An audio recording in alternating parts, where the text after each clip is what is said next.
not acceptable.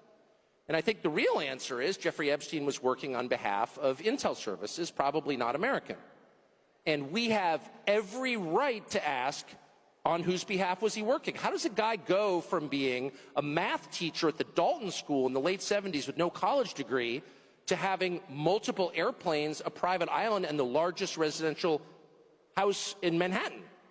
Where did all the money come from? And no one has ever gotten to the bottom of that because no one has ever tried. And moreover, it's extremely obvious to anyone who watches that this guy had direct connections to a foreign government. Now, no one's allowed to say that that foreign government is Israel because we have been somehow cowed into thinking that that's naughty.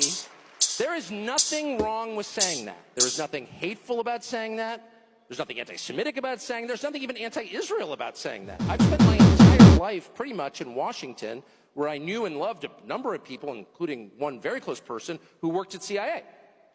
That has never prohibited me from saying, I think the CIA has done some horrible things, murdered a bunch of people, participated in the murder of a sitting U.S. president.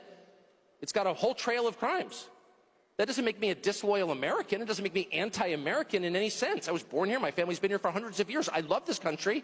That's why I live here. And you have a right to expect that your government will not act against your interests, and you have a right to demand that foreign governments not be allowed to act against your interests. That's not creepy. It shouldn't be forbidden. And yet all of us have trained ourselves to believe that you can't say that somehow.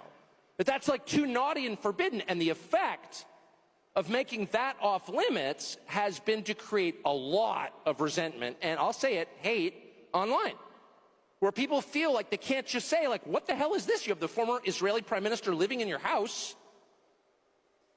You have had all this contact with the foreign government. Were you working on behalf of Mossad? Were you running a blackmail operation on behalf of a foreign government? By the way, every single person in Washington, D.C. thinks that. I've never met anyone who doesn't think that. I don't know any of them that hate Israel, but no one feels they can say that. Why? And I think the longer that we play along with it, the more subterranean and creepy and hateful the conversation actually becomes.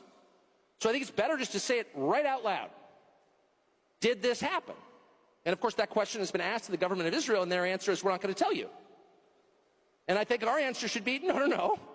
As long as we're sending you money, if you were committing crimes on our soil, we have an absolute right to know, did you do this or not? And yet everybody has been so brainwashed into thinking that's somehow an expression of hate or bigotry, when it's not. It's a baseline question that every U.S. citizen has a right to an answer on. What the hell was this? And by the way, if it turns out that it was nothing